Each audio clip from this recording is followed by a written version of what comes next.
13장 22절부터 볼 차례입니다. 열왕기 하권 13장 22절부터 볼 차례고, 교재는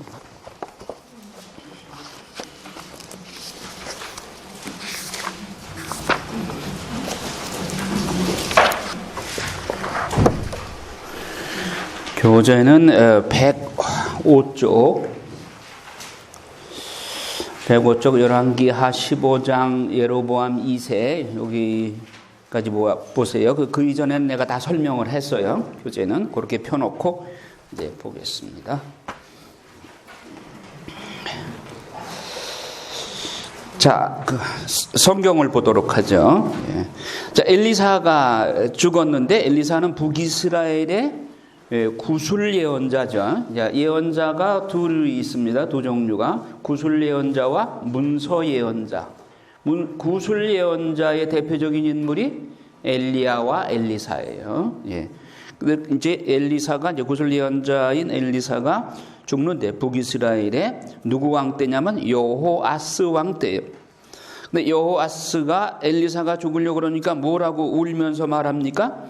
나의 아버지 이스라엘의 병것이며 기병이시여. 그러니까 엘리사는 임금의 책사이고 영신적인 아버지 역할을 했어요. 임금이 아버지라고 부를 만큼. 그런데 엘리야는 아하방하고 막 으르렁거렸고, 아하방 끝까지 엘리야를 이 왼수야 하면서 죽이려고 그랬죠. 근데 엘리사 때는 임금이 엘리사의 영권에 압도돼서 기적도 많이 했지만 아버지라고, 영적인 아버지라고 부릅니다. 근데 엘리사가 여호아스 왕에게 이제 죽기 전에 활을 당기십시오 그랬더니, 그리고 활을 쏘라고 했더니 3번밖에 안 쏴. 그러니까 엘리사가 화를 내면서 땅을 땅을 치라고 그러니까 3번밖에 안 치니까, 임금님께서 5번 치셨더라면 아람을 쳐서 전멸시키셨을 것입니다. 그러나 이제는 아람을 3번밖에 치실 수가 없게 되었습니다. 상당히 상징적인 표현이에요. 정말로 여호아스가 3번 쳤기 때문에 3번밖에 못 이기고, 5번 쳤더라면 5번 이기고 전멸하고, 그렇다고 하는 얘기가 아니라 이미 여호아스의 영권이 여기까지야. 그러니까 엘리사가 하느님을 대신해서 나무라는 말씀이죠. 책망하는 것이죠. 그리고 엘리사가 죽었어요. 엘리사는 죽어서까지 기적을 일으켜 그분의 무덤에다가 죽은 사람의 시체를 버리니까 엘리사의 시신에 딱 차마자 사람이 살아나. 그러죠? 살아나서 제 발로 일어섰다. 자, 22절에 보면 이스라엘과 아람의 전쟁. 이 엘리사 시대의 이방인 나라 중에서 이스라엘을 아주 중점적으로 괴롭힌 나라가 있습니다. 아람이에요, 아람. 그러면 하느님께서 이스라엘이 모범적인 왕이 등극을 했더라면 이방 나라를 오히려 복속시키고 지배하고 그럽니다. 그러나 이스라엘 왕이 시원찮을 때, 하느님 뜻대로 살지 않을 때, 하느님은 이방 나라를 성하게 해서 이방 나라가 이스라엘을 괴롭히고 쳐들어오게 해서 괴롭히게 만들어요. 예를 들어서 다윗 왕 때나 솔로몬 왕 때는 이방 나라, 특히 히람 왕이 성전 지으라고 막 금은 그 목재 이런 거를 대주면서 도와주면서 좋아하잖아요. 기뻐하잖아요. 내가 도와줄 때 받아줘서 고맙다고까지 하냐. 히람 왕. 기억나죠? 다윗과 솔로몬 때. 그러니까 나라 통치를 잘하고 하느님 눈에 들면 이웃 나라, 이방 나라 임금한테 그 마음에 이스라엘 민족이 아주 사랑스럽게 보이게 하고 도와주면서 오히려 좋아하게 그렇게 만든단 말이에요. 그러나 하느님 마음에 눈밖에 나게 되면 이방 나라를 승하게 해서 괴롭히고 침략하고 그렇게 합니다. 지금 아람이 또 쳐들어와요. 아람 임금 하자엘은 여호아하스가 살아있는 동안 내내 이스라엘을 억압하였다.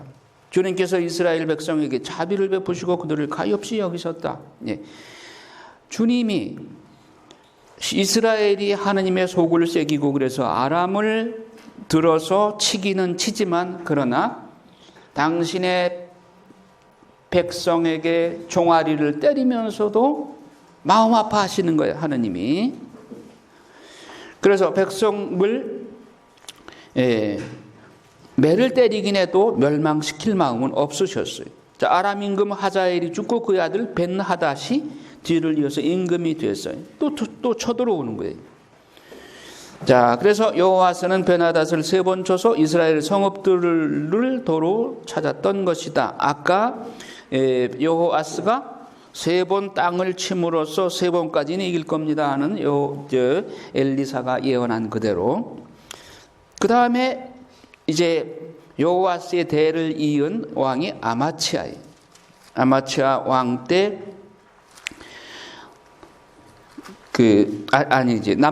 남유다의 아마치아 왕이에요.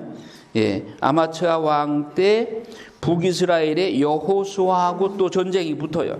그때 이제 남유다가 아마치아가 포로로 잡히고, 여호아스한테 포로로 잡히게 됩니다.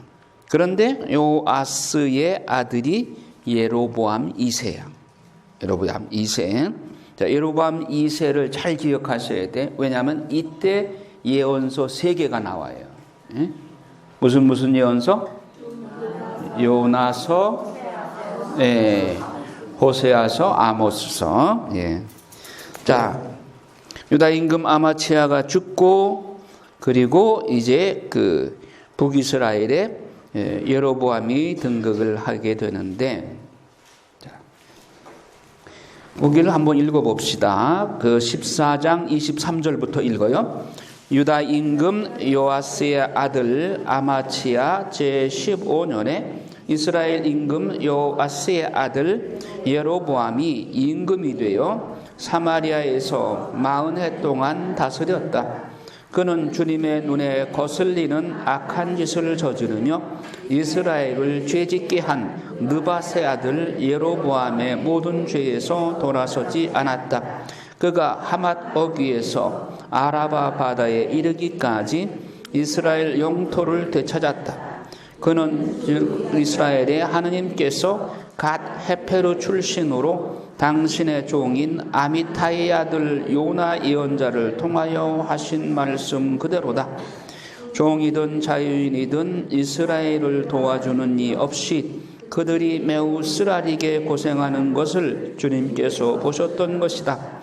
주님께서는 이스라엘의 이름을 하늘 아래에서 지워버리겠다고 하지는 않으셨으므로 여호아스의 아들 예로보암을 통하여 그들을 구원하셨다.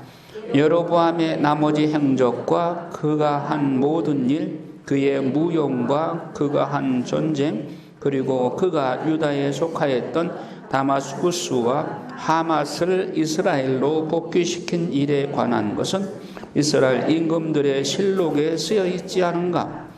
예로보암이 자기 조상 이스라엘의 임금들과 함께 잠들자 그의 아들 스가리아가 그 뒤를 이어 임금이 되었다. 자, 여기 아미타의 아들 요나 예언자를 통하여 예언했다 하는 그 말씀이 나오죠. 바로 이 요나 예언자예요.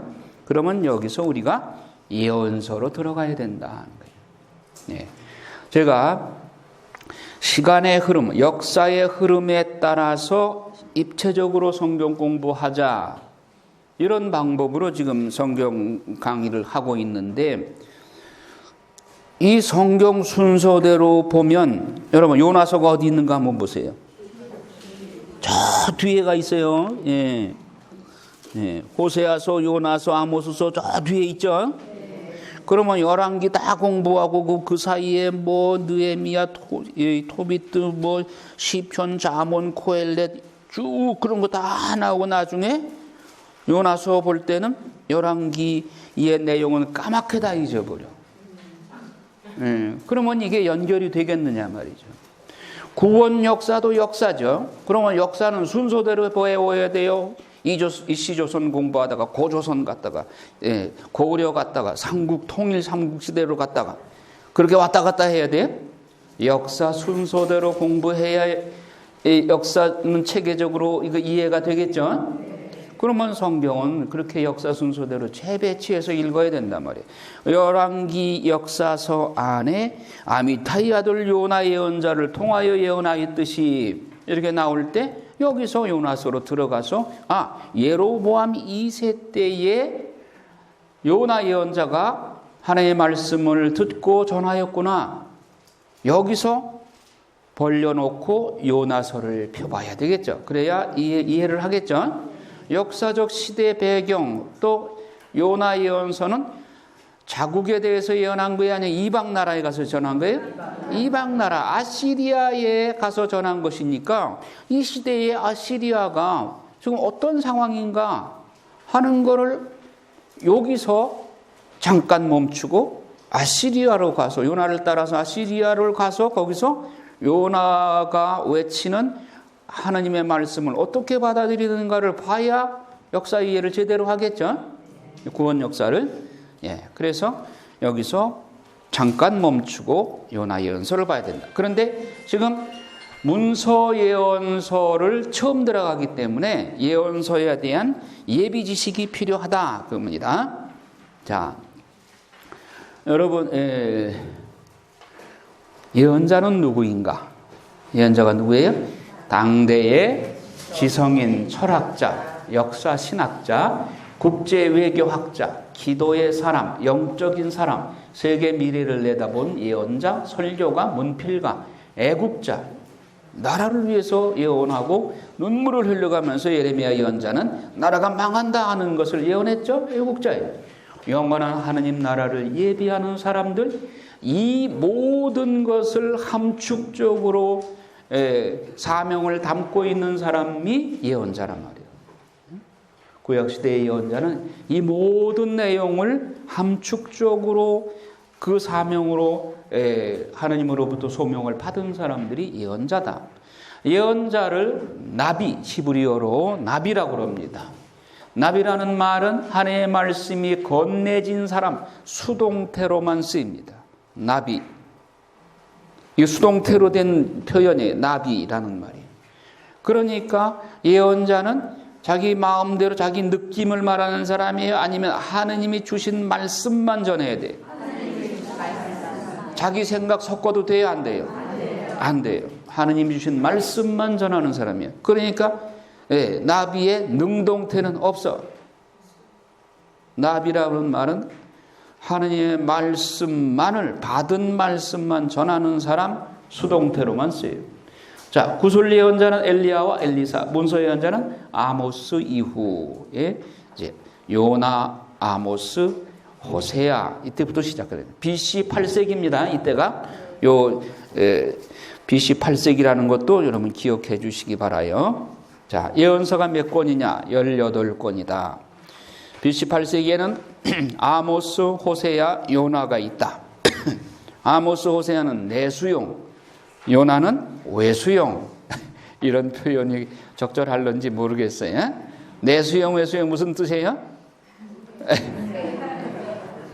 국내 예언자, 국내에 예언한 사람이 아모스, 호세아, 내수용이다. 외국 가서 예언하라고 파견된 사람이 외수용, 예언자 요나다. 그 다음에 이제 이게 이제 8세기고 7세기에 이사야 예언자, 대예언자죠. 그 다음에 미카가 같은 시대. 그 다음에 이제 6세기로 와서 예레미야, 에가, 바룩, 나훔, 하박국, 스바냐 많이 나옵니다. 이때 예언자가 많이 나온다는 얘기는 그 시대가 위기예요, 안정된 시기예요? 위기 상황에서.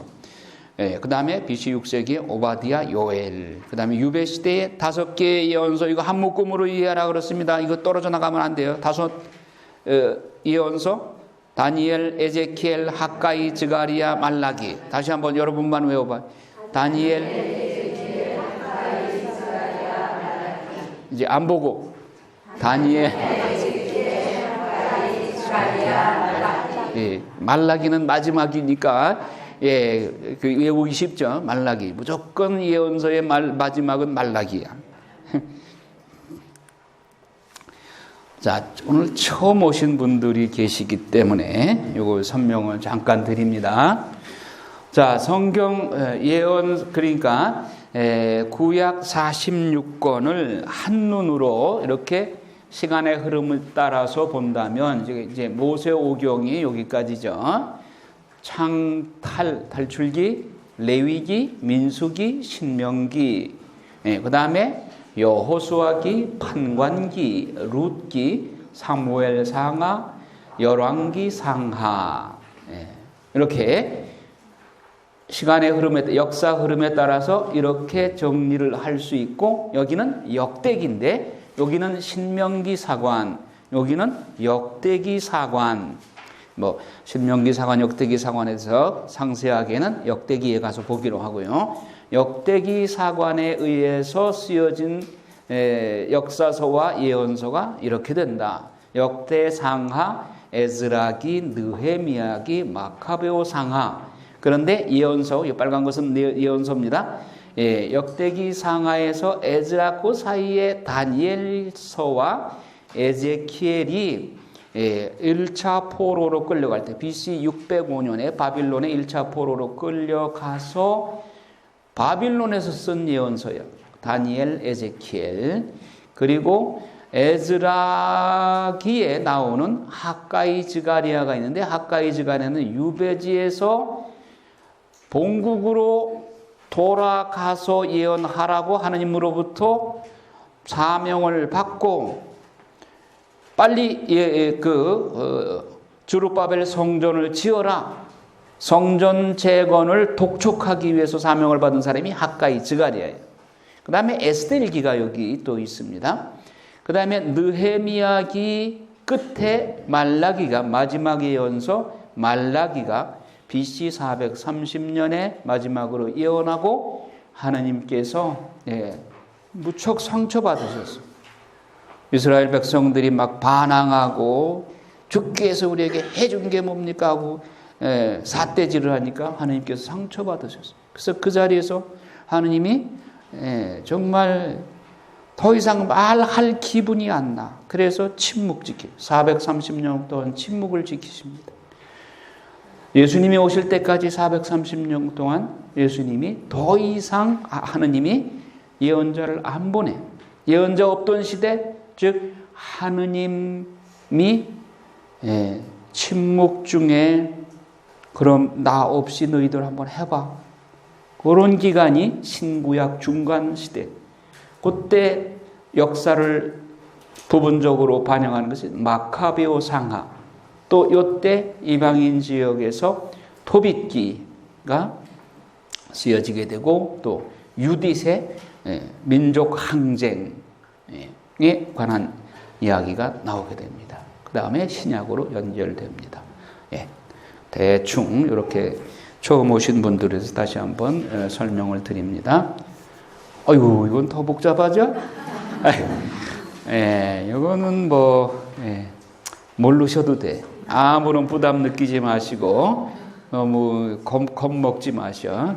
이런 게 있다. 여러분 책에도 있어요.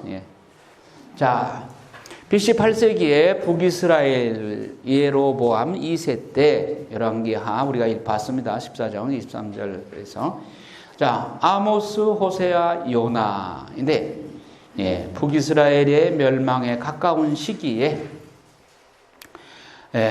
먼저 요나서를 먼저 보고 아모스서, 호세아서를 보도록 하겠습니다. 까닭은 자, 이스라엘이 지금 하나님의 말씀을 잘 들어요? 안 들어요? 안 들어요. 그러니까 하느님께서 봐라. 이방인들에게 내가 예언자를 보내보겠다. 이방인들이 말을 듣나 안 듣나 한번 봐라. 그런데 요나 예언자를 파견해서 요나 예언자가 니느웨는 40일 힘은 망한다. 한마디 했는데 어떻게 했어요? 왕으로부터 일반 백성까지 심지어는 짐승들까지 단식하면서 회개했어요. 그러니까 하나님께서 감동받으셨어요. 그래서 아시리아가 물론 잘못도 많이 하긴 했지만은 요나 예언자를 통해 가지고 예언을 하니까 일시에 그냥 다 회개를 했어. 봐라. 자, 이방 민족도 내 말 한마디에 회개한다. 너희 내 백성이라고 내가 선택한 너희들은 어째 그 모양이냐. 그래서 그 다음에 보낸 것이 아모스와 호세아였죠. 그런데 아모스 호세아를 보내는데 이스라엘 백성들 말 들어요, 안 들어요? 이거 대조시키는 거예요, 지금 하나님께서. 이방인들은 내 말을 듣는다. 너희들 어찌 안 듣느냐? 하나님 마음이 지금 석탄박탄 타요, 안 타요? 내가 작년에 강의를 시작할 때 저한테 하나님께서 성령의 어떤 마음불을 타게 하신 것이 하느님 마음을 알아달라 하는 그런 메시지가 강했어요. 그래서 지난 한 해에는 강의를 시작하면서 성경을 읽을 때마다 하느님의 마음을 자꾸 깨닫게 해주시더라고요. 그 올해는 어떤 내용으로 나를 성령께서 이끌고 가시는가 했더니 하느님이 상처받은 마음, 인간으로 인해서 하느님이 상처받은 마음을 저한테 자꾸 깨닫게 해주셔. 오늘 아침에도 새벽에 일어나서 요나서를 읽으면서 하느님 무척 상처받으신 그 내용이 마음에 아주 확 와닿아요. 이따가 요나서 볼 때 제가 말씀을 드리겠습니다만은, 자, 그러니까 성경은 같은 내용을 읽는다고 해서 똑같은 심정인 게 아니에요. 회를 거듭할수록 활자 속에 숨어 있는 하느님의 마음을 여러분들이 깊이 읽을 수 있어요. 또 그렇게 해야 돼. 그러니까 성경 펴놓고 졸립다는 사람? 졸 수가 없어. 하느님의 마음을 알고 상처받은 하느님의 그 웅변처럼 내 가슴에 부딪히는, 두드리는 그 하느님의 눈물겨운 호소를 들을 때 어떻게 졸음이 와요? 그렇다고 제가 뭐 성경 읽다가 졸지 않는다는 얘기는 아니에요. 그러나 여러분 요나서를 읽으면서 오늘 내가 얼마나 예수 하느님이 상처받으셨는가 그걸 아주 실감나게 묵상을 했어요. 나중에 보기로 합시다. 자, 이때 배경은 예로보암 2세 때 배경입니다. 경제적으로 부강했어. 대외적으로 굉장히 번영을 누렸어. 많은 사람들이 부를 즐기고 최고 요리와 호화 건축을 즐기고 부정직한 소득, 뇌물, 속이는 저울, 가난한 자들을 사고 팔고 미투리 한 켤레의 사람만을 팔고 사고해 극빈자를 약탈하는 사회상이었어. 이때 하느님께서 세상은 부자들은 태평성대라고 노래했을지 모르지만 하느님 눈에는 비상이야, 비상. 최악의 상태예요, 하느님께서는. 자, 요나서 8세기 11개 하에 아까 봤습니다. 하느님이 부르십니다. 요나를 부르십니다. 요나라는 말은 원래 비둘기, 평화의 상징이죠. 요나야, 너라도 가서 저 열방 니느웨, 즉 이방 나라에 가서 하나님의 말씀을 전하리라. 왜? 이스라엘이 도대체 말을 안 들으니까. 엘리야, 엘리사를 파견해서 그토록 왕에게 책사 노릇을 하면서 하나님께로 돌아와라, 하나님께로 돌아와라 했는데도 불구하고 침상에 누워서도 누구한테 가요? 똥파리 귀신한테 가서 물어보잖아. 그 왕 침대에서 내려오지도 못하고 죽었잖아요. 엘리사가 그렇게 충고를 하고 주의를 줘도 안 듣잖아요. 그래서 하느님께서 본보기를 보여주기 위해서 이방 나라에 먼저 요나를 파견하는 거예요.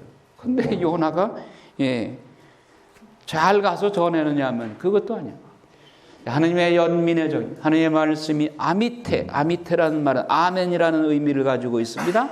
아미테의 아들 요나. 그러니까 아멘의 아들이면 아멘을 잘해야 될 거 아니야. 곱빼기로 잘해야 될 거 아니야. 그런데 불순종하잖아요. 그리고 평화의 전달자가 되었는데 비둘기, 기쁜 소식을 전하는 전달자가 되어야 되는데 예. 자, 요나서 넘어갑시다.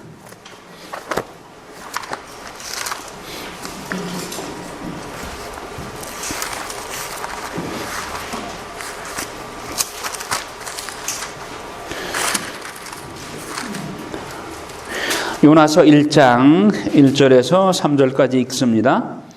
주님의 말씀이 아미타이의 아들 요나에게 내렸다. 일어나 저 큰 성읍 니네베로 가서 그 성읍을 거슬러 외쳐라. 그들의 죄악이 나에게까지 치솟아 올랐다. 그러나 요나는 주님을 피하여 타르시스로 달아나려고 길을 나서 야포로 내려갔다. 마침내 타르시스로 가는 배를 만나 뱃삭을 치르고 배에 올랐다.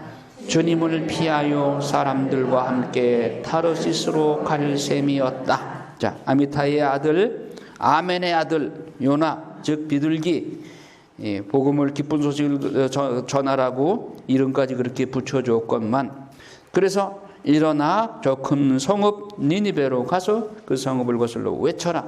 세 가지 동사로 되어 있습니다. 일어나라, 가라, 외쳐라. 세 가지. 네. 그들의 죄악이 나에게까지 치솟아 올랐다. 그러니까 가서 외치는데 하나님의 목적이 뭐예요? 망한다고 하는 것을 중점적으로 외치라는 이야기 아니면 회개하고 망하지 않도록 해라 하는 것이 하나님의 목적이에요? 여러분 요즘 성무일도 하시는 분들 성경소구에 어떤 내용이, 즉 낮기도 때 성경소구가 자주 나오는 것이 있습니다. 에제키엘 예언서, 죄인이 망하기를 원하겠느냐? 그들이 회개하여 돌아와 용서를 받기를 내가 원하노라. 에제키엘 예언서가 자주 낮기도 때 성경소구로 등장하죠. 그럼 하느님의 목적은 뭐야? 이방인은 망해도 좋다?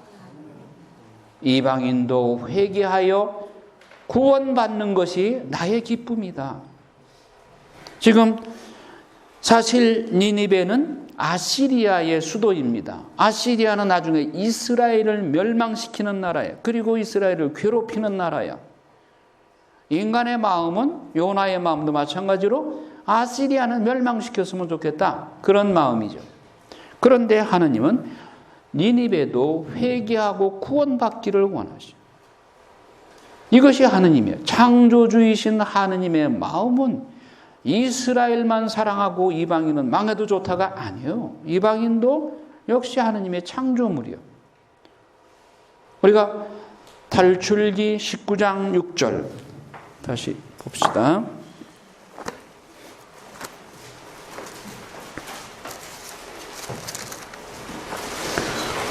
탈출기 19장 6절을 읽어요. 그리고 너희는 나에게 사제들의 나라가 되고 거룩한 민족이 될 것이다. 이것이 내가 이스라엘인들에게 알려줄 말이다. 예, 그 5절부터 보면 이제 너희가 내 말을 듣고 내 계약을 지키면 너희는 모든 민족들 가운데서 나의 소유가 될 것이다. 온 세상이 나의 것이다. 이스라엘만이 아니요, 이방인도 마찬가지야. 그리고 너희는 나에게 사제들의 나라가 되고 거룩한 민족이 될 것이다. 이것이 내가 이스라엘인들에게 알려줄 말이다. 다시 말하면 모든 세상 민족이 다 하느님의 것인데 내가 너희들을 먼저 뽑은 것은 너희들을 사제 나라로 만들어서 너희들을 사방의 모든 민족에게 파견해서 그들도 구원받게 하는 것이 나의 목적이다. 그런데 너희는 우리 민족만 구원받았다고, 우리 민족만 선택받았다고, 이방인은 사람 취급도 안 하고, 이스라엘이 잘못 판단한 것이죠.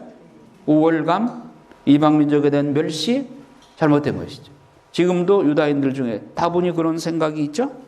이거를 오해하면 안 되는 것이죠. 자, 그래서 다시 요나서로 와서 아시리아도 하느님의 사랑받는 피조물이요. 그러면 그 나라가 비록 죄는 많이, 죄악이 나에게까지 치솟아 올랐는데 그 나라에게 가서 경고 메시지를 주라는 이야기는 그들이 회개하고 돌아와서 구원받도록 하는 것이 하느님의 기쁨이 하느님의 원래 뜻이니라, 그거죠. 망한다는 소식만 전하는 얘기 아니죠? 자, 그런데 자, 요나의 태도 봅시다. 그러나, 이거 동그라미 치죠. 그러나, 여기서부터 비극이 시작되는 거예요. 그러나 요나는 주님을 피하여 타르시스로 달아나고 길을 나섰다. 그러나, 불순종입니다. 아미타이, 아멘의 아들이 불순종하고 있어요, 지금. 타르시스로 도망가려고. 타르시스는 어디냐? 그 당시에나 지금이나 에스파니아 땅끝이에요. 땅끝. 사도 바오로 때까지도 타르시스 이쪽 스페인 쪽이 땅끝이라고 봤어요. 그러니까 하느님을 벗어나서 멀리 도망가는 거예요. 그러나 불순종하고 도망가는 거예요. 그리고 달아나려고 길을 나서 어디로 가요? 야포로 내려갔다. 올라간 것도 아니고 내려갔다. 믿음이 추락하는 거예요. 추락. 그런데 마침 타르시스로 가는 배를 만나 뱃삭을 치르고 배에 올랐다. 요 마침에도 동그라미 치죠. 이걸 여러분들은 흔히 가끔씩 아전인수로 이야 마침 요거 보니까 성령께서 인도하시는구나. 요렇게 아전인수로 끌어다가 자기 것으로 만드는 수가 있어요. 마침 그쪽으로 가는 배가 있으면은 야 이거 성령께서 나를 인도하셨구나. 요렇게 아전인수로 끌어다 붙이는 경우 우리한테 있어요, 없어요? 있어요. 예. 예. 그래서 타르시스로 가는 배를 만나서 뱃삭을 치르고 배에 올랐다. 주님을 피하여 사람들과 함께 타르시스로 갈 셈이었다.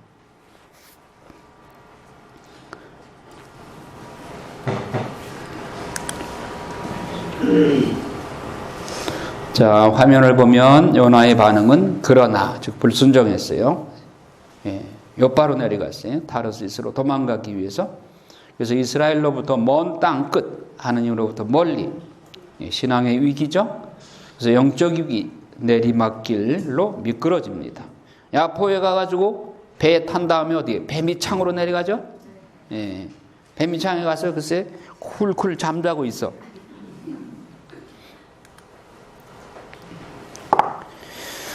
자, 배미창에 내려갔습니다. 그런데 하느님께서 바다 위로 큰 바람을 보내시오. 바다에 큰 폭풍이 일어나서 배가 거의 부서질 지경이 되었어요.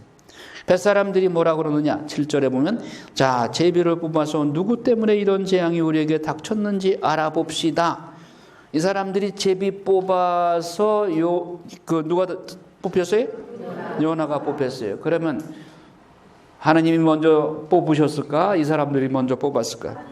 하나님이 벌써 요나 지적해놨어. 이 사람들이 요나를 뽑도록. 그들이 요나에게 묻습니다. 누구 때문에 우리에게 이런 재앙이 닥쳤는지 말해보시오. 당신은 무엇하는 사람이 어디서 오는 길이요? 당신은 어느 나라 사람이요? 어느 민족이요? 요나가 그들에게 나는 히브리 사람이요. 나는 바다와 묻을 만드신 주 하늘의 하느님을 경외하는 사람이요. 하고 대답하였다. 그 사람들은 너는 더욱 두려워하면서 당신은 어째서 이런 일을 하였소? 요나가 그들에게 사실을 털어놓아 그가 주님을 피하여 달아나고 있다는 것을 그들이 알게 되었던 것이다. 바다가 점점 더 거칠어지고 그들이 요나에게 물었다. 우리가 당신을 어떻게 해야 바다가 잔잔해지겠소? 요나가 그들에게 말합니다.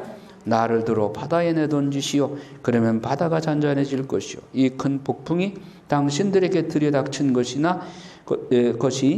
나 때문이라는 것을 나도 알고 있어. 그래서 그 사람들이 이 사람을, 멀쩡한 사람을 바다에 던지니까 좀 미안하잖아요. 그러니까 주님한테 죄송하지만 할 수 없습니다 하고 기도하잖아요. 아, 주님, 이 사람이 목숨을 희생시킨다고 부디 저희를 멸하지는 마십시오. 주님, 당신께서는 뜻하신 대로 이 일을 하셨으니 저희에게 살인죄를 지우지 말아 주십시오. 그러니까 하나님이 이 기도를 들어주시지. 그리고 나서 그들이 요나를 들어 바다에 내던지자 성난 바다가 잔잔해졌다. 사람들은 주님을 더욱더 두려워하며 주님께 희생제물을 바치고 소원을 하였다. 자, 2장 1절에서 3절 읽어요. 주님께서는 물고기를 시켜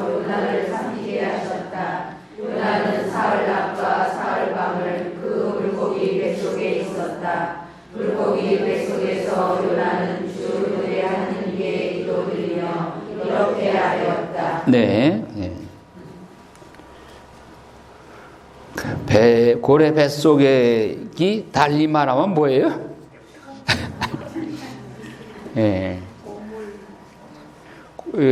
뭐 고상하게 뭐 우리가 위라고 말하고 뱃속이라고 말하지만 그 속이 뭐예요?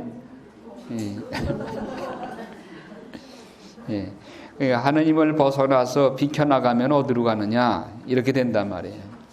역사의 도피자이고 하느님의 소명을 배반한 자, 요나 인생의 끝장이 막장이에요, 막장.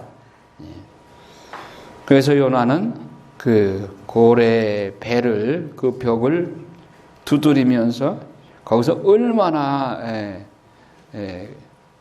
주님을 부르면서 여러분 철야기도 때 막 외치는 그 기도를 해도 실감나게 요나가 지금 기도하고 있어요. 사실 하나님은 그 고래의 소와 액을 분비해서 요나를 녹여버려도 그만이요. 폐기 처분해도 할 말이 없죠. 근데 하느님은 또 이 요나를 미워도 다시 한번 그래서 고래 뱃속에 소와 액을 내고 안 내고 하는 것도 하느님의 주관이에요. 그 위액이 나오면 큰일 나잖아요. 여러분 위산이 이게 역류하는 걸 뭐라고 그래요? 역류성 식도염이잖아요. 그 역류성 식도염이 위험하다고 그러잖아요. 왜냐하면은 소와 액이 분비가 되면 그게 정말 막 그 음식만 녹일 뿐만 아니라 이 살도 녹인다고 그러잖아요. 그러니까 위가 여러 겹으로 되어 있다고 그러죠. 그러니까 상처가 나면 그 살이 막 그냥 그 소와 액이 분비돼 가지고 살을 부패시키는 거예요. 소화를 시켜버리는 거예요. 그러면 뭐 요나가 뭐 고래가 위액이 분비돼 가지고 왕성하게 위액이 분비됐으면 요나는 녹아버리는 거지 뭐. 근데 하느님이 위액까지도 짐승의 위액까지도 조절하고 계신 분이야. 하나님 얼마나 바쁘신 분이야. 그래서 하나님이 요나를 폐기 처분하고 다른 사명자 뽑아도 순명자라는 이제 다른 사명자를 뽑아도 돼요. 근데 하나님 그렇게 안 하셔. 자, 2장에 이제 그 뱃속에서 부르짖는 제가 공공석에 주님을 불렀더니 주님께서 저에게 응답해 주셨습니다 하면서 이 기도, 여러분 공경 중에서 요나의 이 기도를 가지고 기도해 보셔. 성지대전에 가서 요나보다 이렇게 더 절박한 상황이 없잖아요. 여러분들이 숨이 탁탁 막힐 만큼 그렇게 답답하면 이 요나의 기도로 여러분 기도를 드려 보시란 말이에요. 그랬더니 2장 11절에 어떤 일이 벌어져요? 주님께서는 그 물고기에게 분부하시어 요나를 육지에 뱉어내게 하셨다. 자, 그러면 자, 이 요나의 사흘 낮과 밤, 사흘 3일주야, 3주야를 고래 뱃속에 있었다. 예수님께서 내가 요나의 기적밖에는 너에게 보여줄 것이 없다. 뭐예요? 3주야 동안 그분이 십자가에 못 박혀 죽으시고 3주야 후에 부활하실 것이다 하는 그 말씀을 미리 예언하신 것이죠. 자, 고래 뱃속에 죽었다가 다시 살아나온 요나가 그러면 정신을 차려야 될 거 아니에요? 3장 읽어요. 주님의 말씀이 두 번째로 요나에게 내렸다.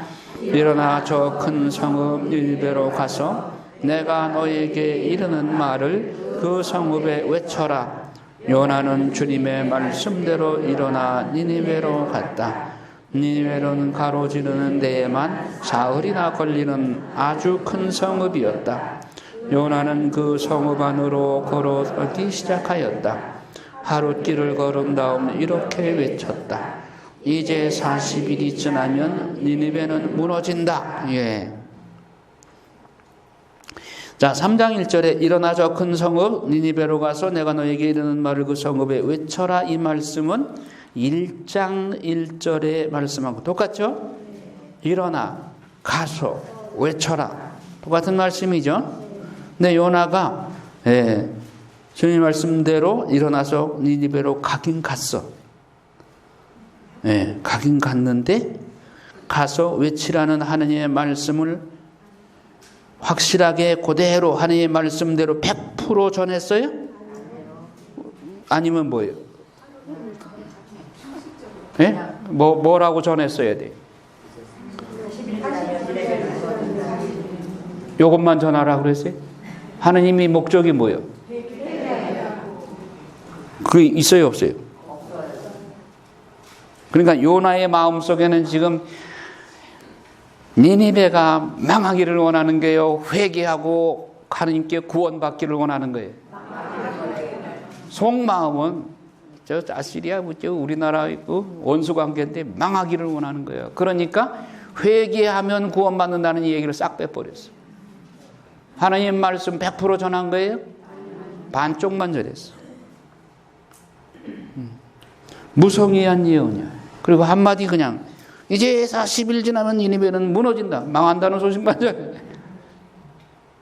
그러면 올바로 전하려면 뭐라고 그래야 돼요? 회개하여라. 회개하지 않으면 40일 후면 망한다. 그러니까 하나님께서 처음에 1장 1절에 그들의 죄악이 나에게까지 치솟아 올랐다. 가로치고 그러니 회개하고 구원받아라. 회개하지 않으면 40일 후에 망한다. 이거까지 전해야지. 그래야 하나님의 말씀 온전하게 전한 거 아니겠어요? 그런데 요나가 이렇게 무성의하게 40일 후면 망한다 그 말만 했는데도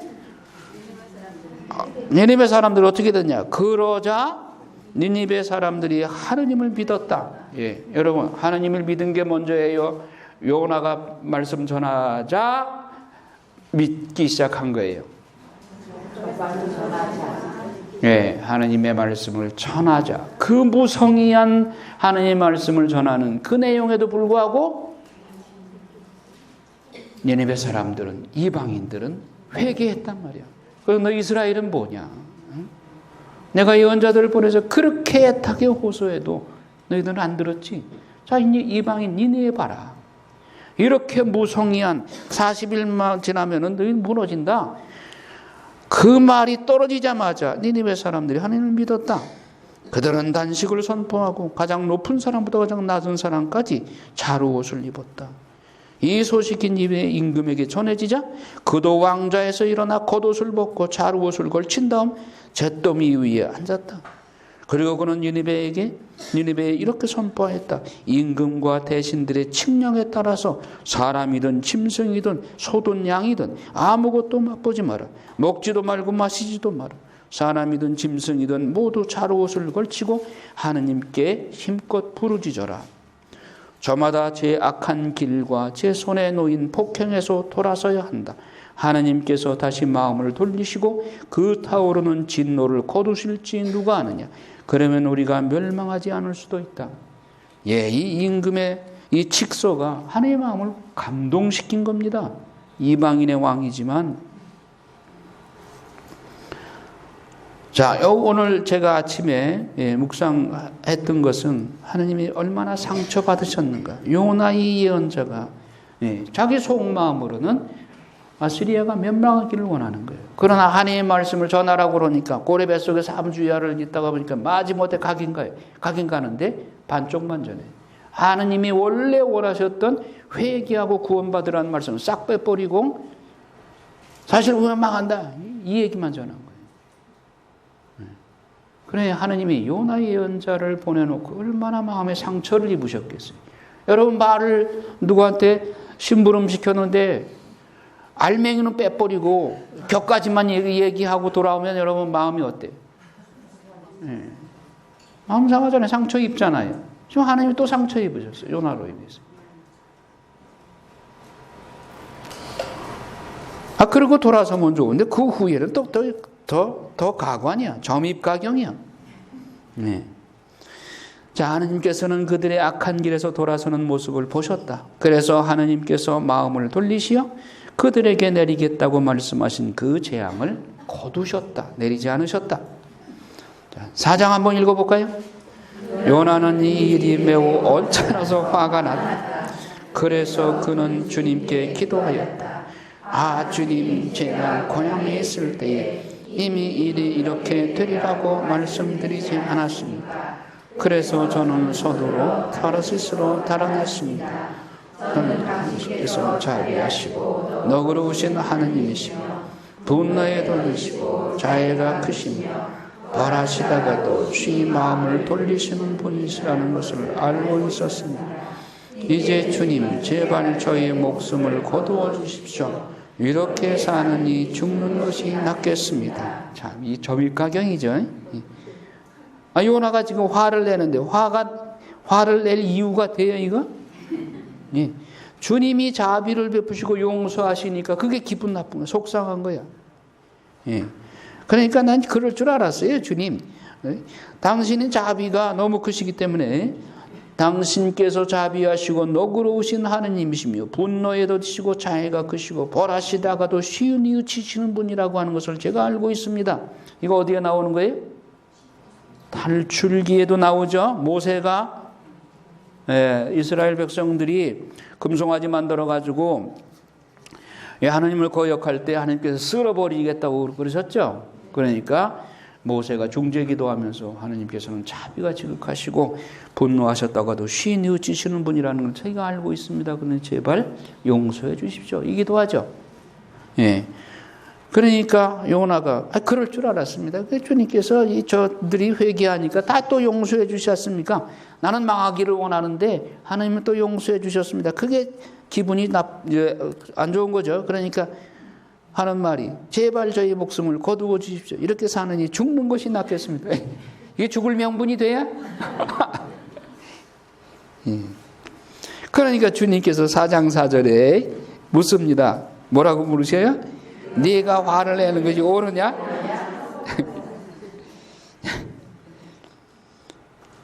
그러니까 요나는 대답할 말이 없죠. 그 성읍에서 나와서 성읍 동쪽에 가서 자리를 잡았다. 이제 언덕 높은 곳으로 올라가는 거예요. 그 초막을 짓고 어디 두고 보자 어떻게 되는가. 그늘 아래 앉아서 성읍에서 무슨 일이 일어나는지 보려고 하고 있었어요. 주 하나님께서 아주까리 하나를, 아주까리 아시죠? 잎이 넓적하고 그늘 지어주는 아주 좋죠. 아주까리 하나를 마련하시어 요나 위로 자라오르게 하셨다. 하나님이 이래도 요나를 배려하시잖아. 땡볕에 얼마나 수고가 많으냐. 그래서 아주까리 잎으로 그늘을 지어줘요. 그러니까 요나가 그걸 기분이 좋아가지고 아주까리 덕분에 기분이 아주 좋았대요. 보통 좋은 게 또 아니야. 아주 좋았대. 아주까리 이파리 하나에 그렇게 아주 좋아하는데 니느웨가 구원받는 건 그 배가 아파가지고 그렇게 심통을 부려요.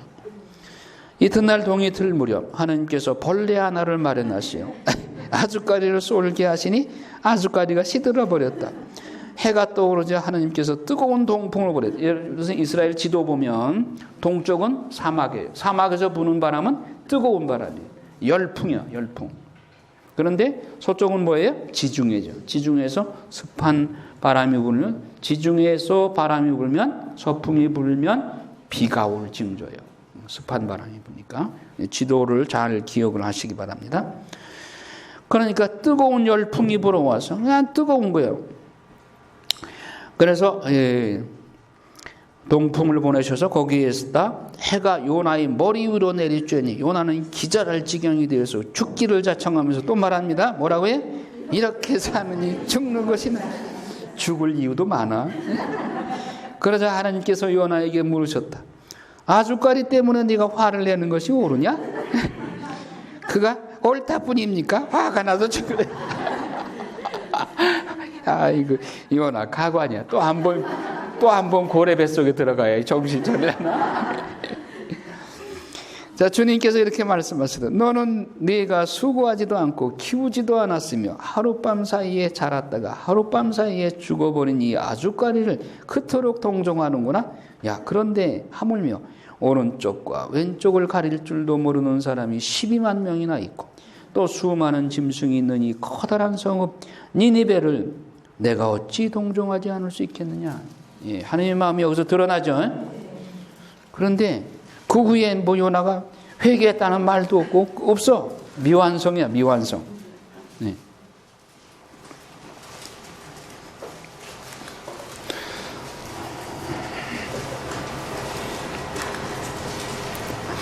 자, 역사의 도피자인 요나는 인생의 끝장을 내도 유구무원일 것이다. 그러므로 하느님이 요나를 버리시고 폐기처분하고 다른 사명자를 택하셔도 할 말이 없어요.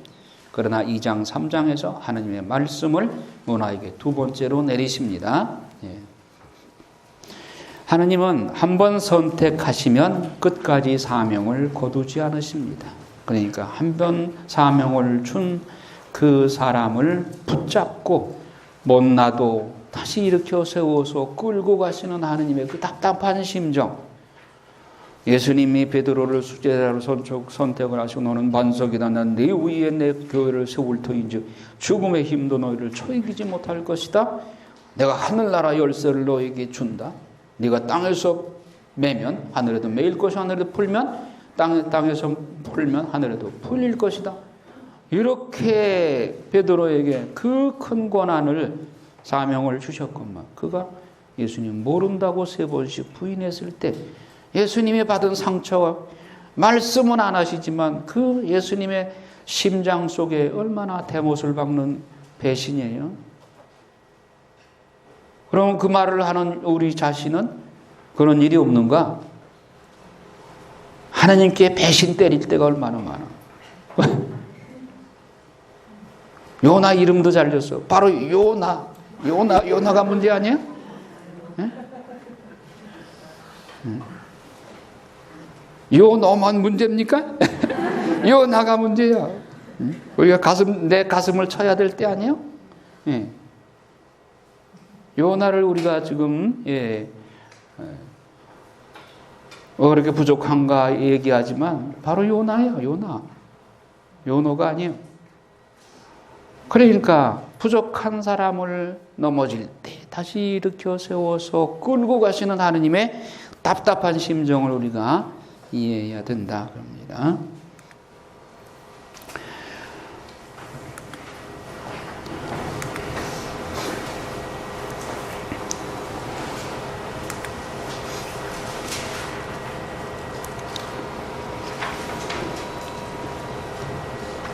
자, 이스라엘은 하느님의 축복을 열방으로 전하기는커녕 이방 민족의 우상 문화에 침입당하고 있는 비참한 현실이다. 그러니까 우상 숭배에 지금 떨어지고 있잖아요. 오히려 우상 숭배하는 이방인 민족에게 유일신 야훼 하느님을 전파하라고 사제 민족으로 사제직을 수행하라고 이스라엘 백성을 선택했구만 거꾸로 이방 문화가 이스라엘로 쳐들어와요. 사명 감당 못하는 거죠. 요나의 모습은 이스라엘의 모습. 사명 감당하지 못하고 도망다니는 신세다.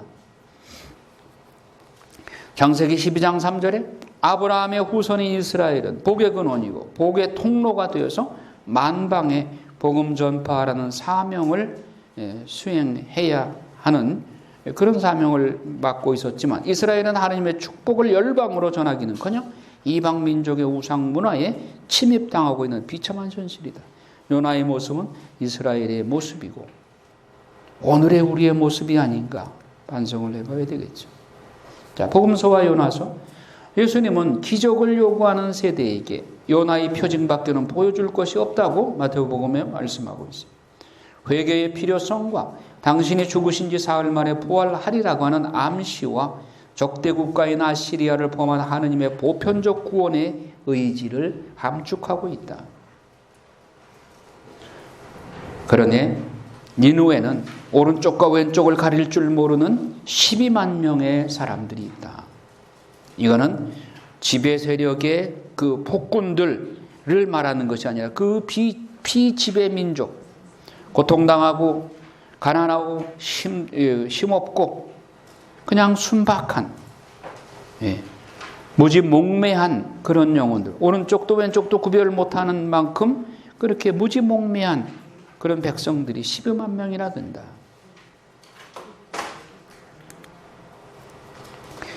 뿐만 아니라 수많은 짐승들도 참회에 동참했어요. 그러니까 구원의 메시지를 하느님이 전할 때 짐승들도 잊지 않습니다. 보세요. 다시 4장 11절에 보면 그런데 하물며 오른쪽과 왼쪽을 가릴 줄 모르는 사람이 12만 명이나 되고 또 수많은 짐승이 있는 이 커다란 성읍 니니웨를 내가 어찌 동정하지 않을 수 있겠느냐. 그러니까 짐승들도 회개에 동참했으니까 니니웨에 내가 쓸어버리지 못한다. 사순절에 여러분 단식할 때 짐승들도 같이 단식에 참여하자 하고서 애완용 개한테도 좀 그렇게 단식을 시켜봐. 그러면 하나님께서 그 짐승을 또 기억하실 거예요. 영이 없지만은 그래도 짐승들도 회개 행위에 동참했기 때문에 하나님이 기억하시잖아요. 하나님이 이렇게 자상하신 분이요. 하나님은 절대로 우리를 4,4,5,2의 논리로 5 미만은 버리고 6 이상만 올린다. 아니에요. 99의 성한 양을 들판에 놔두고 잃어버리다 한 마리 양을 끝까지 찾아가셔. 찾아서는 어깨에 울로매고 룰루랄라 노래하시며 돌아오셔가지고 잔치를 베풀어. 동네 사람들 다 오시오. 내가 잃어버린 양을 하나 찾았어. 그런데 그 잃어버린 양은 똑똑한 양이에요? 띨띨한 양이에요? 띨띨하니까 자기 친구들도 못 따라가고 길을 잃어버렸지.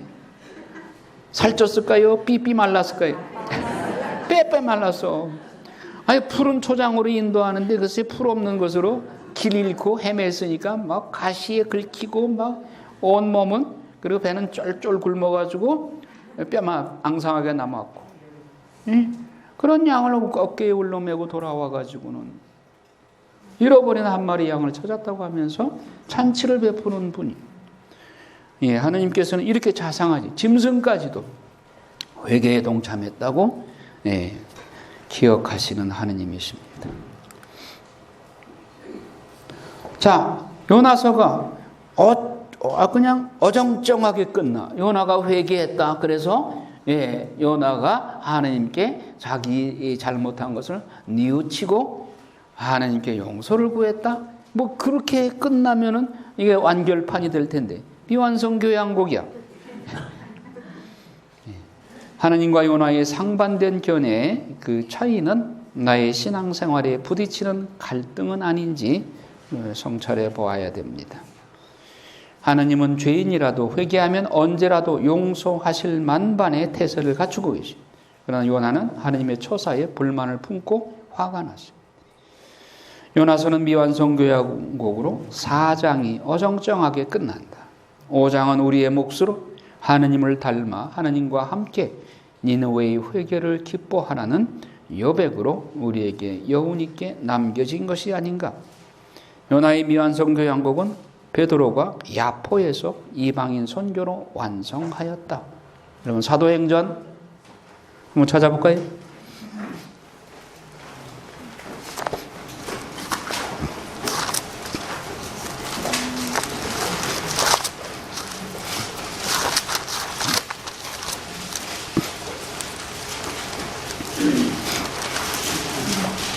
사도행전 9장 36절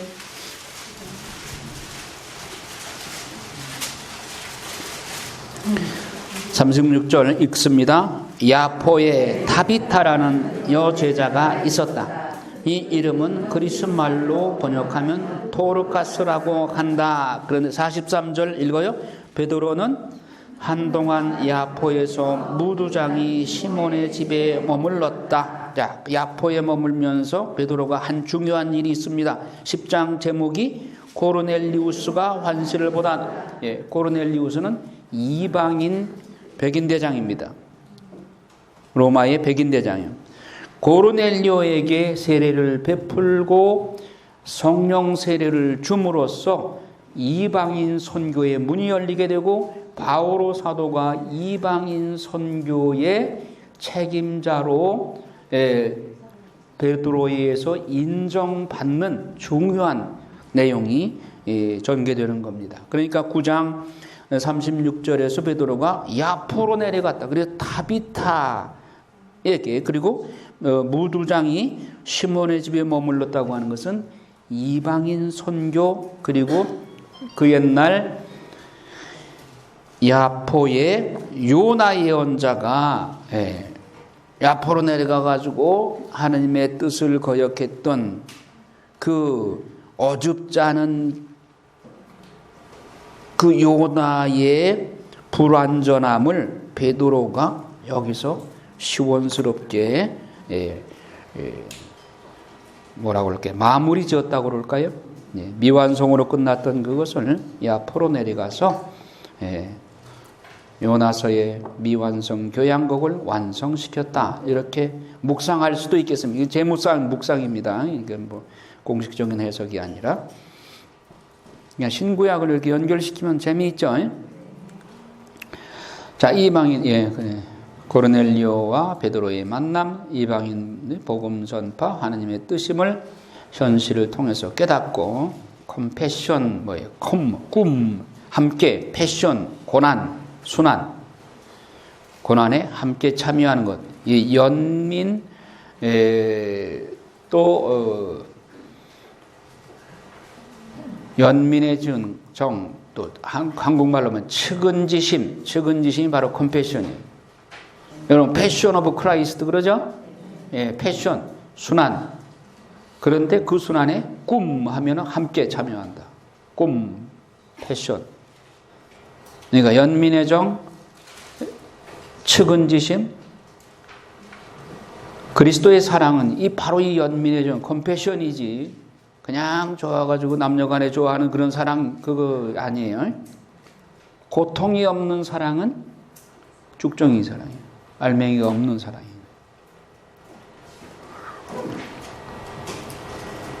그래서 요나서의 미완성 선교 교양곡이 베드로에 의해서 개성해서 성공했고 바오로 사도로 연결된다. 하나님의 이 거대한 구원의 파노라마가 이렇게 전개되는 거예요.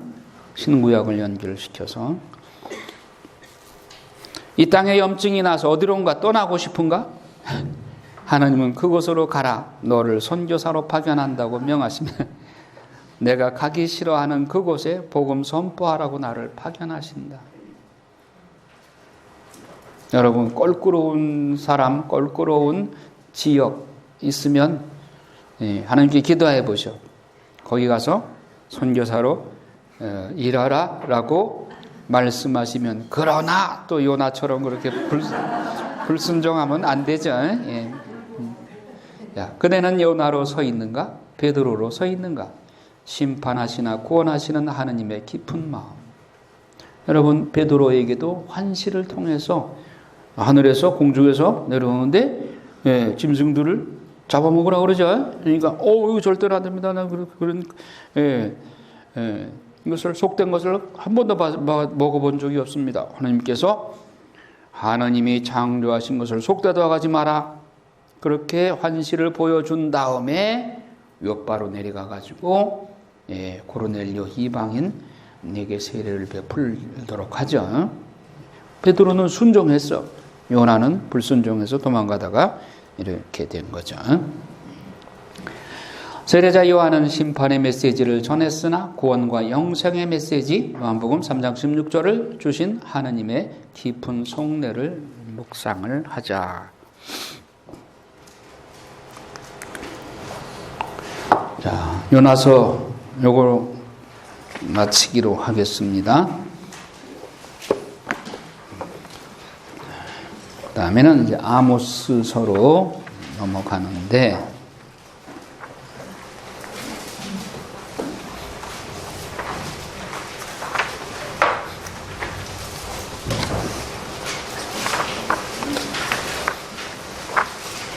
여러분 교재는 지금 어딜 봐야 되는가 하면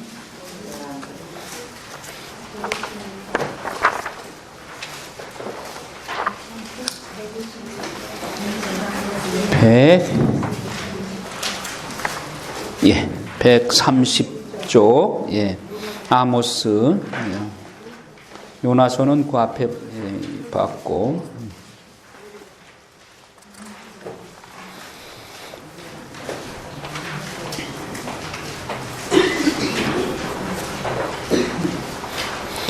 자, 아모스서 8세기의 열왕기하 14장 29절 다음에 삽입을 하는데,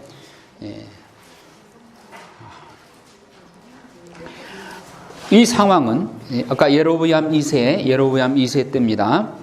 예로보암 2세는 누구의 후손이에요? 무슨 왕조 때? 예후 왕조의 마지막 왕입니다. 예후에게 하나님께서 그 아합 왕조를 청소하라고 하는 사명을 충실했기 때문에 하나님께서 참 너 잘했다. 내 마음에 들게 했다. 그래서 내 왕조는 4대에 이르도록 내가 복을 주마. 그래서 약속대로 예후 다음에 마지막 4번째 왕이었어요. 예로보암 2세. 그리고 예로보암 1세는 누구예요? 북이스라엘의 초대 왕이지.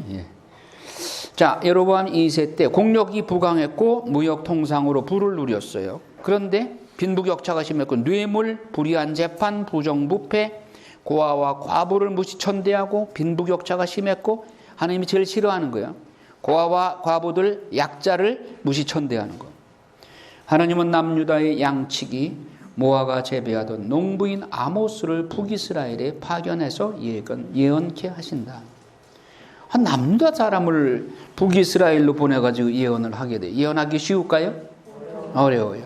북이스라엘에 예언자를 찾아볼 수가 없는 거예요. 아마치아라는 예언자가 이건 어용 예언자예요. 임금한테 쫙 달라붙어가지고 임금이 귀에 좋은 말만 전해줘. 가짜 예언자예요.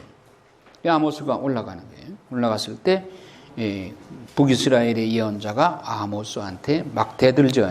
너 그 남쪽에서 왜 올라와가지고 우리나라 망한다 소리만 하느냐? 너 나라 가서 벌어먹어. 아모스가 나 원래 예언자도 아니요. 하나님께서 농부인 나에게 북이스라엘에 가서 말씀 전하라고 그러니까 난 하나님 말씀에 순종해서 온 거야. 그러고 말씀하죠. 자, 1장에 보면 아모스서 봅시다.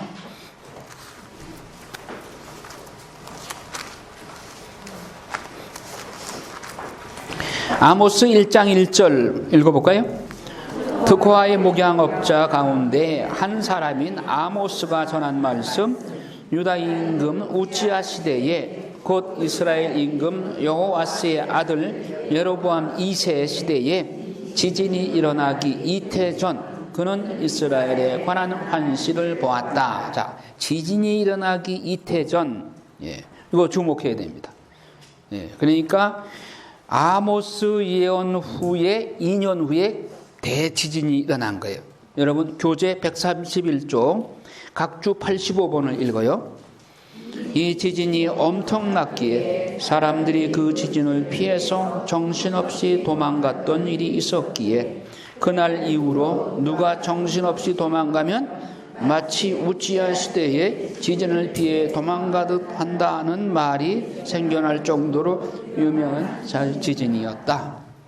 여러분들이 수업 끝나고 도망가는 모습 보면 이 생각이 나.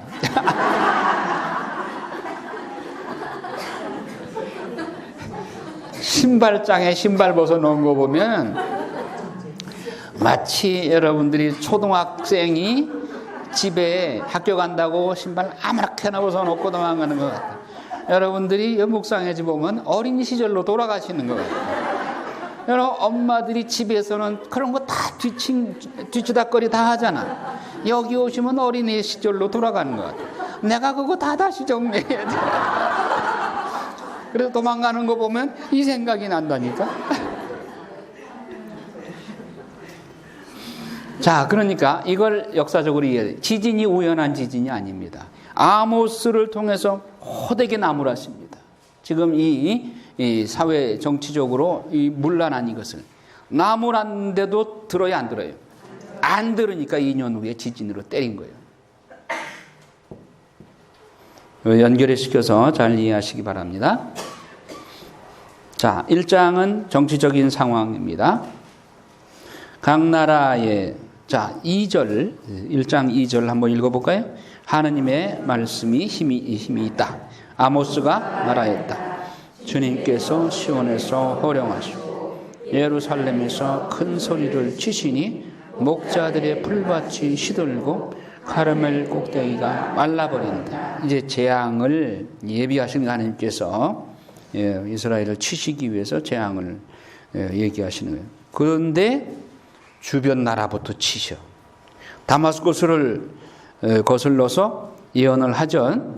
자, 다마스커스 4절에 보면 내가 하자엘 집안에 불을 보내리니 그 불이 벤하닷의 성체들을 삼켜버리리라. 그러니까 이스라엘을 괴롭힌 나라가 아람, 하자엘, 벤하닷이라고 그랬죠.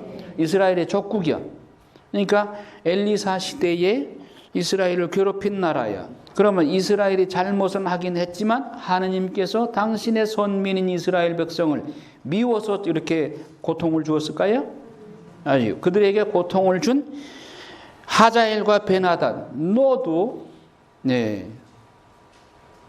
한 점 맛 좀 봐야 된다. 그래서 다마스커스를 치시죠. 그 다음에 가자를 거슬러서 또 치십니다. 띠로를 거슬러 치십니다. 띠로 9절 읽어요. 주님께서 이렇게 말씀하신다. 띠로의 3가지 죄 때문에 4가지 죄 때문에 나는 철회하지 않으리라. 그들이 형제 계약은 기억하지도 않고 사로잡은 이들을 모조리 에돔에게 넘겨버렸기 때문이다. 그러므로 내가 띠로 성벽에 불을 보내리니 그 불이 성체들을 삼켜버리리라. 야, 여기서 형제 계약이 뭘까요? 띠로와 시도는 바알 우상의 본산지죠. 그래서 거기에 아합의 부인인 이세벨의 고향이죠. 그래서 그 이세벨의 친정 아버지 이름이 뭐라고 그랬어요? 엣발. 예. 그런데 옛날에 다윗 시대에 여기가 히람 왕이 살던 곳이요. 히람 왕. 다윗과 솔로몬에게 히람 왕이 협조했죠. 왕궁을 세우고 성전을 짓는데 물질적으로도 협조를 많이 했어. 그리고 솔로몬 때는 너무 미안하니까 이제 갈릴리아 지역에 성읍을 띄워주었죠. 그러니까 그 지역이 아무 쓸데가 없어. 그러니까 뭐라고 그래요? 에이, 카불을 쓸모없는 땅을 나한테 주었습니까? 이게 뭡니까? 그랬죠. 어쨌든 간에 히람 왕은 이스라엘을 도왔어요. 다윗 솔로몬 시대에. 그 형제 계약이야. 그거는 기억하지 않고 사로잡은 이들을 모조리 에돔에게 넘겨버렸기 때문이다. 즉 이스라엘을 노예로 팔아넘겼어요. 하나님이 좋아하실까요? 안 좋아하시죠. 그러니까 띠로를 치시는 거예요. 그 다음에 에돔을 거슬릅니다. 에돔은 누구의 후손이에요? 에사오의 후손이에요. 야곱의 형 에사오의 후손이에요. 그러면 이 에돔의 죄는 여러분 기억나는 게 뭐가 있어요? 남유다가 멸망할 때 이 다른 주변 국가들의 앞장서서 남유다를 먼저 공격한 나라가 에돔이에요. 그리고 전리품을 뺏어가고 이런 데 앞장섰던 나라가 에돔이에요. 그러니까 11절에 보면 그러니까 그가 칼을 들고 제 형제를 뒤쫓으며, 제 형제는 누구예요? 야곱, 남유다 형제를 뒤쫓으며 칼을 들고 치려고 동정심마저 버린 채 끊임없이 화를 내고 줄곧 분노를 품었기 때문이다. 남유다 멸망할 때 너희가 형제 나라로서 그럴 수 있느냐? 하나님께서 그게 어디에 나올까요?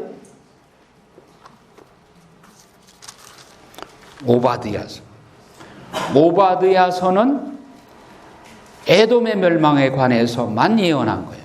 에돔이 얼마나 죄를 지었는지 에돔의 멸망에 관해서 오바드야서 바로 뒤에 있습니다. 한번 보세요.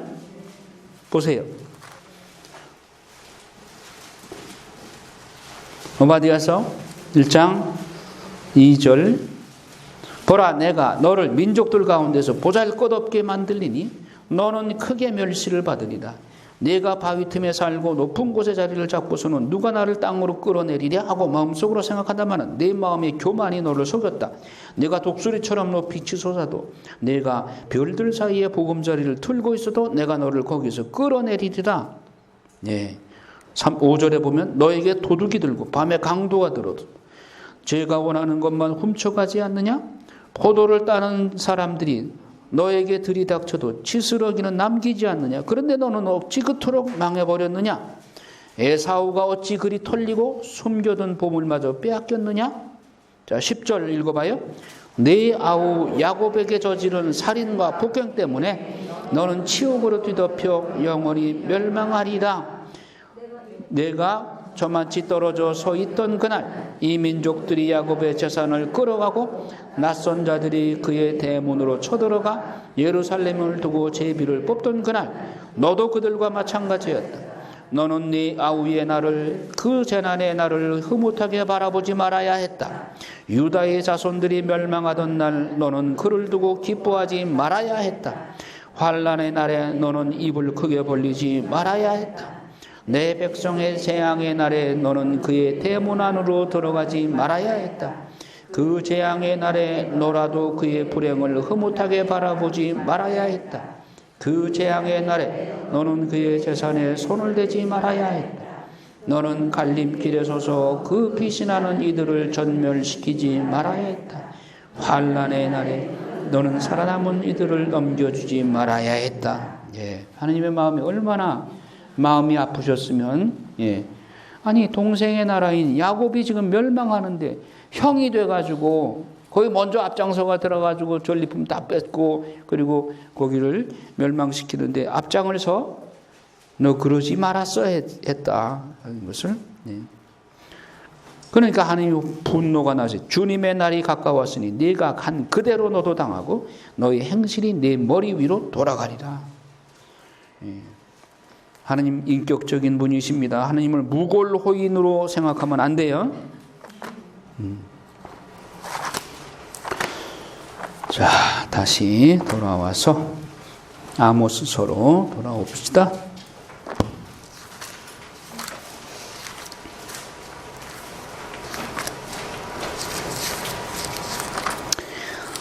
자, 그래서 이방인들을 하나님께서 치시겠다고 그러니까 이스라엘이 뭐라 그러느냐? 옳지, 그렇지, 그렇지, 옳지. 잘한다, 잘한다. 지금 박수 치고 있어요. 그래서 암몬 치고 모압을 거슬르고 2장 4절부터 그런데 너는 더 혹독하게 벌을 받을까요? 덜 받을까요? 왜 그래요? 예, 여러분 큰아들이 잘못할 때와 작은 아들이 잘못할 때와 어떻게 해요? 누가 더 괘씸해? 예. 자, 유다인들은 하느님으로부터 시나이 산에서 율법을 받았고 다른 민족 안 받았어. 유다인들에게 율법 받았고 모세를 통해서 40년 동안 훈련을 시켰어. 고등교육을 받았어. 자, 큰아들은 대학 박사까지 됐어.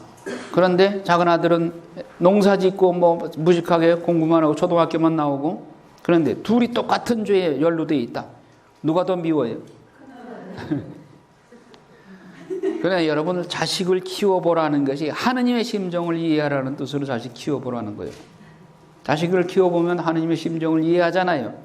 유다인들이 맏아들이잖아. 맏아들이 똑같은 죄에 빠져 있으면 아니 더 심하게 빠져 있으면 하느님께서 더 심하게 매를 들겠죠. 자, 2장 4절 읽어요. 유다를 거슬러. 주님께서 이렇게 말씀하신다.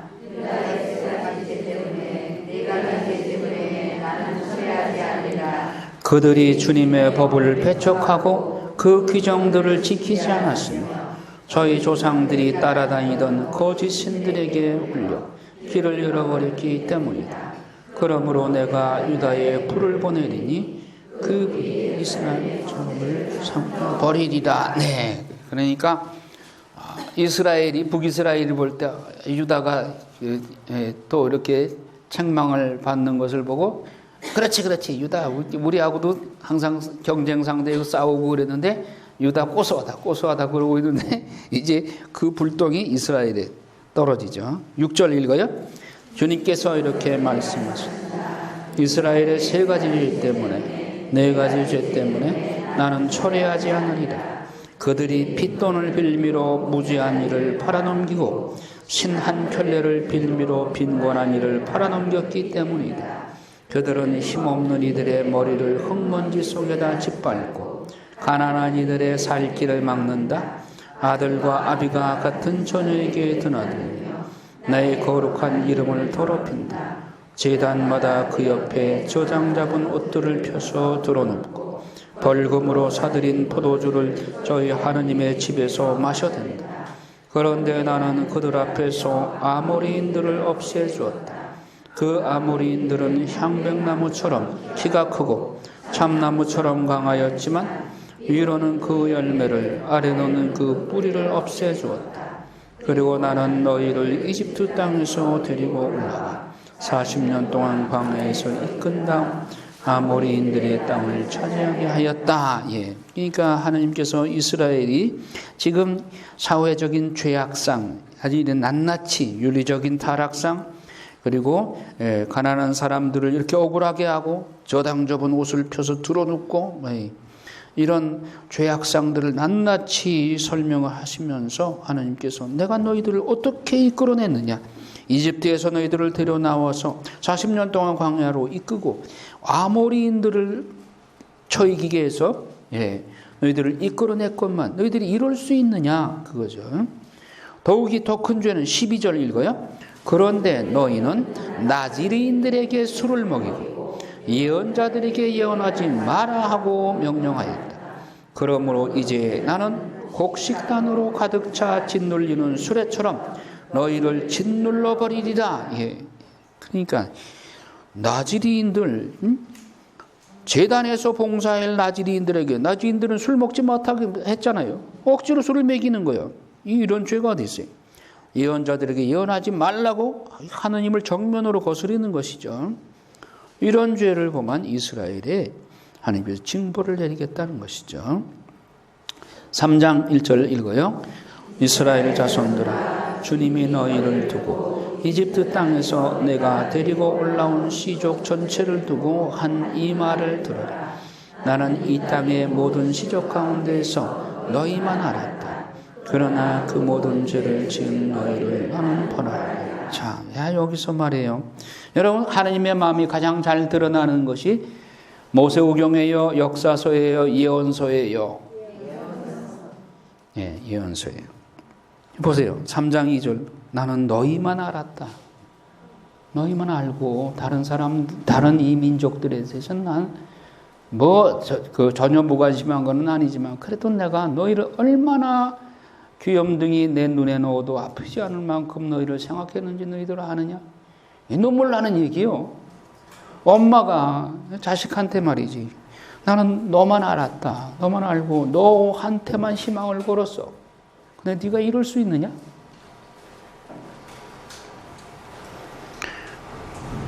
이 마음이, 이 말씀이 심장에 꽂히잖아요. 너희만 알았다. 이 말씀 여러분 각자에게 오늘 하느님이 하신 말씀이야. 나는 너만 알았어. 십자가에 달려서도 너만 바라봤어. 자, 3장 이 부분은 오후에 점심 먹고 하겠는데, 자, 오후에 좀 식사를 좀 빨리 하시고 1시까지 요 기도하실 분들 이제 기도서를 나눠드릴게요. 응접실로 모이시고 그거 끝나고 바로 십자가 일 합니다. 오늘 바빠요. 그래서 그 십자가 일 끝나고 들어와서 여기서 찬양을 10분 해도 좋고 15분 해도 좋고 2시 반까지 찬양하고 바로 이어서 또 강의 이어서 하겠습니다. 갈 길이 멀어요. 일어나셔서 삼성기도하고 마치겠습니다.